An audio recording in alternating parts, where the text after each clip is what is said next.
Let's talk about all the ways in which assumptions show up in our conversations, our relationships, and our fights. Since I've been making assumptions and paying the price for them for years now, I'll share my stories as examples of what not to do and offer some alternative approaches. You should be warned, though, I talk about some tough topics, and some of that might be triggering for you. Because to me, I don't think it's acceptable to not talk about this stuff. Oh, I'm also a little cussy. Please take care of yourself as you listen.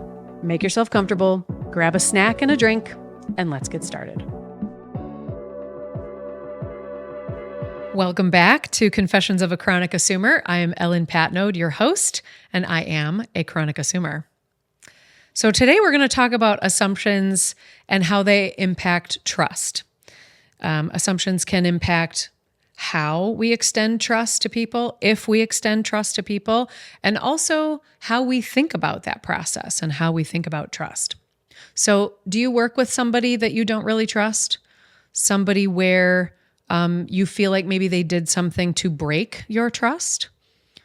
Do you feel like the burden is on them to earn your trust back? Do you avoid interacting with them any more than you absolutely have to? Trust is very tricky. I've long operated on this assumption that if someone breaks my trust, the onus of responsibility is on them to fix it. You violated my trust. You broke my trust, which means you have to earn my trust back. You have to be the one to fix the problem. Trust is earned is a very common saying that I hear. But there's also an element of bullshit to that. And so we're going to talk about that. And here's a few questions we're going to try to answer. What happens when we're in these situations? How do assumptions interfere with what we decide to do next? And then how do we overcome those assumptions and engage productively to get an effective outcome? So there are two people that I was coaching through a process. One is in sales, one is in finance. And their communication had gotten quite difficult between the two of them. Trust had really broken down, or that was the interpretation. And so I was asked to kind of help facilitate seeing if I could bring them back together to a place where they could form some baseline agreements together and reestablish a working relationship.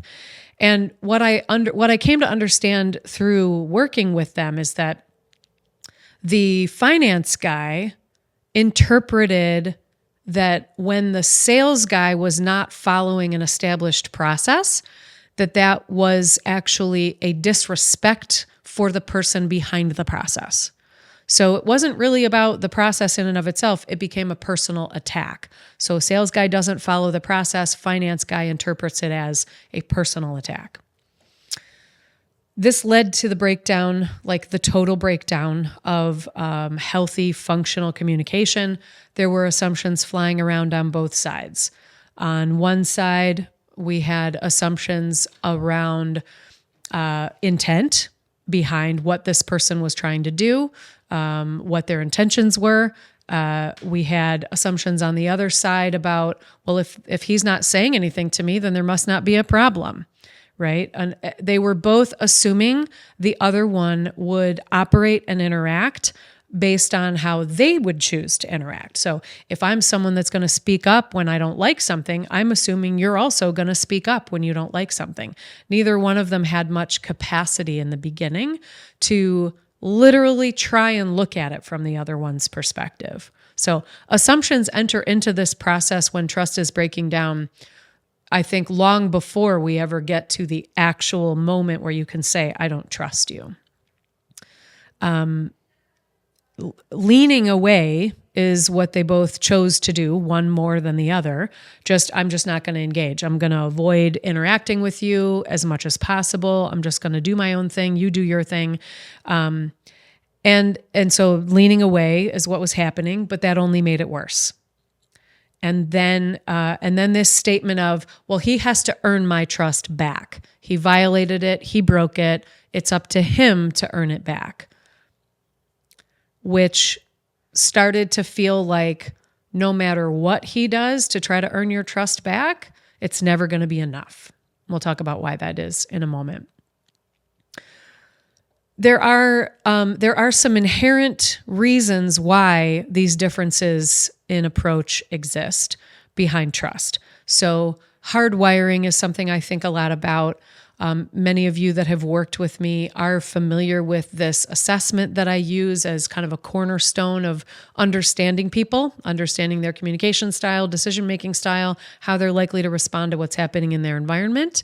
It's a validated, very simple, easy to use assessment, and it shows us what our hardwiring is. It's called the Acumax Index for those who are curious, and it is another Michigan-based company. And our hardwiring helps us understand these neural pathways in our brains and how we're likely to, at a gut level at least, respond to what's happening around us. Well, I am inherently trusting. It's in my hardwired nature. If you don't give me a reason up front not to trust you, I'm inherently trusting. Danny, my wife, is inherently skeptical.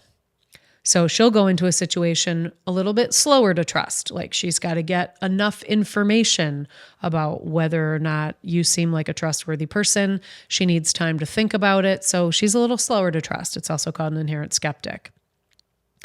An interesting way that this showed up for us a few months ago is that we went shopping for a vehicle. We were buying a used vehicle. And I, in my lifetime, have been alienated so many times by used car salesmen, and usually men, that I went into it saying, I don't want to talk to this guy. He's going to try to sell us up the river. He's going to overcharge us. He's going to look at two women walking in and have all kinds of bias.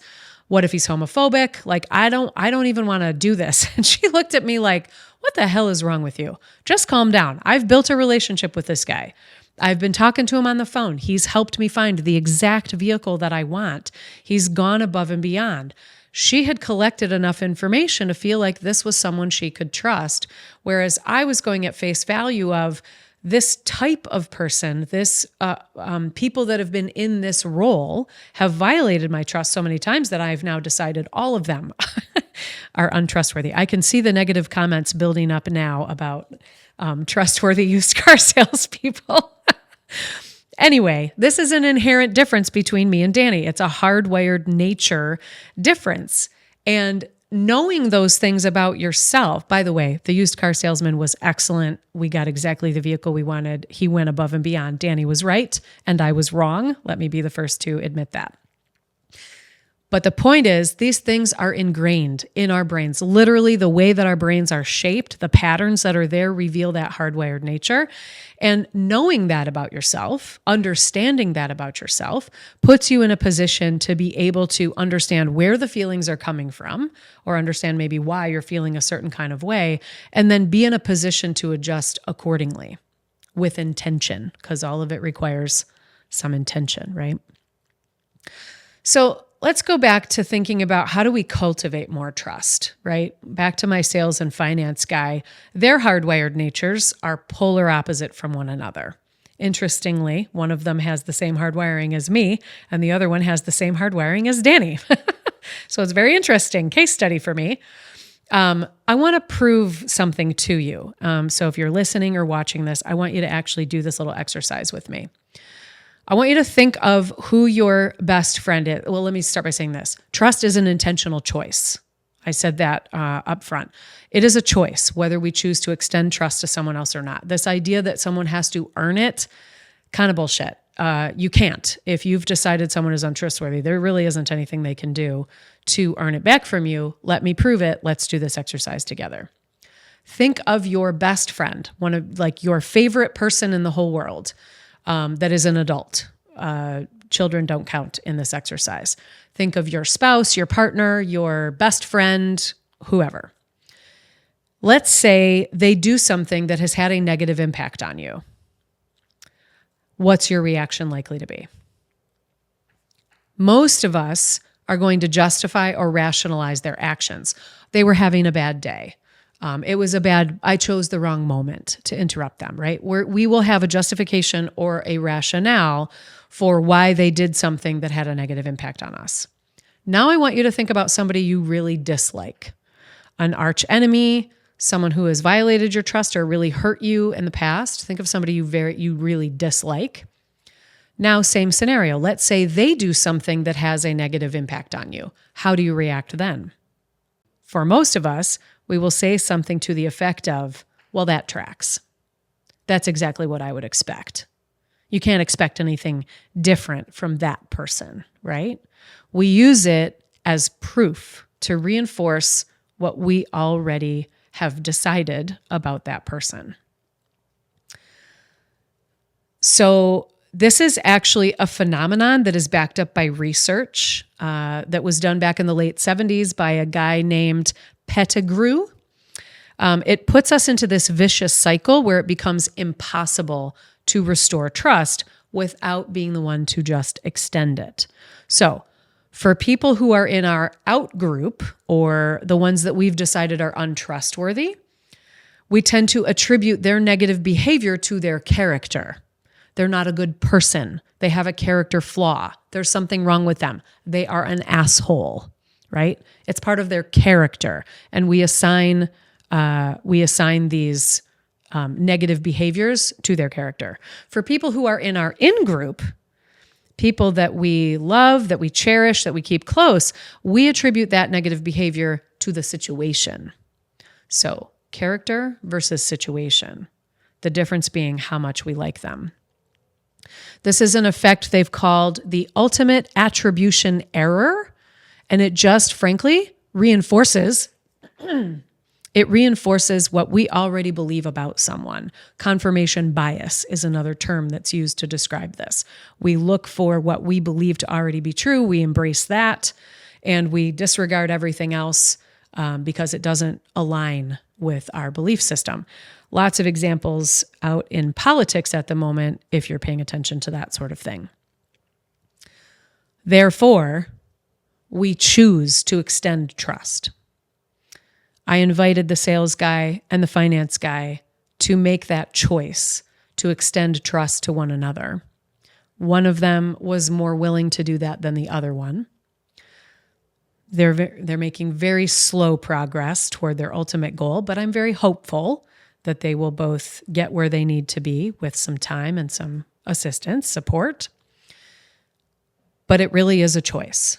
Every time we have an interaction with someone where things don't go as we wanted them to go, and we already feel skeptical about that person, we're going to attribute the reason behind things not going well to some character flaw that they possess.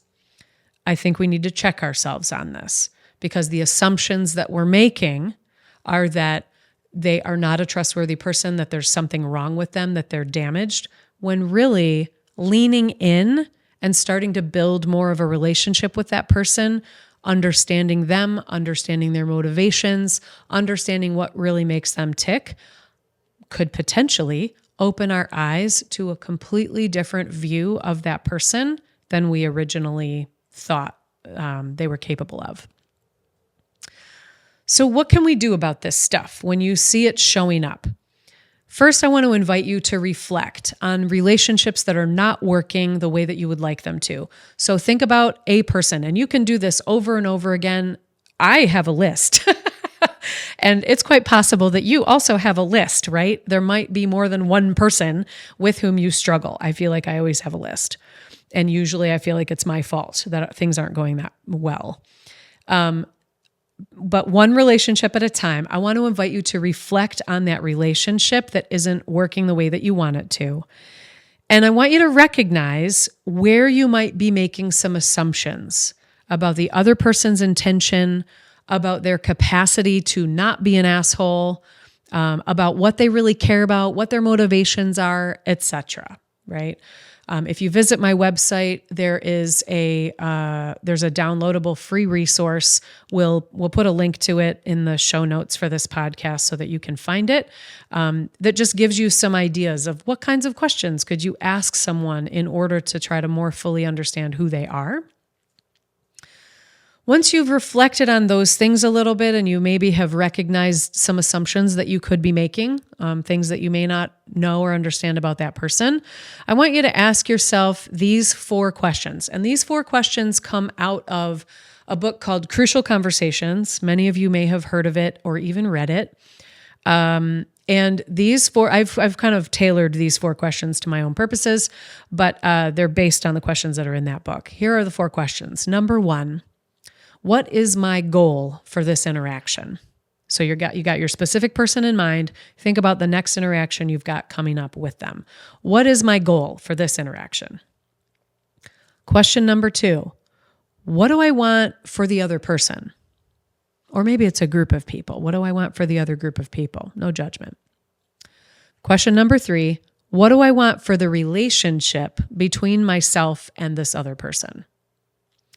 As in, what do I want this relationship to be about? What do I want it to feel like when I interact with this person? And then question number 4 is really kind of a little bit of a kick in the ass. If I really wanted these things, how would I behave? It is possible that it's just me that struggles the most with that last question, but I'm going to assume not. I'm sure I'm not alone in this, honestly. Once you've reflected on your answers to those 4 questions about this person with whom you are struggling, your brain will automatically be shifted into problem-solving mode. When we're having an emotional reaction to someone, we don't like the way something feels, we go into that lizard brain of ours in the back and we have an emotional gut reaction. The way to move ourselves out of that into problem-solving mode is to ask questions like this. Give your brain a problem to solve versus staying focused on the emotion. So once you have answers, you can make a plan. I'm a big fan of encouraging people, start small, right? Nobody completely overhauled a relationship in a day or in one interaction. So what's the first small step you could take?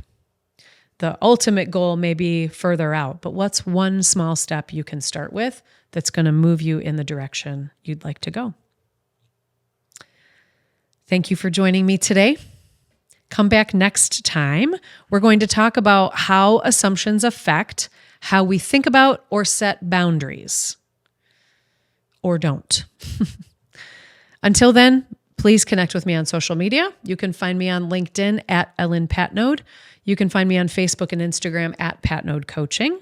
And remember what the late, great Albert Einstein said, doing the same thing over and over again and expecting a different result is the very definition of insanity. We've got to be willing to do different to get different. Have a great week.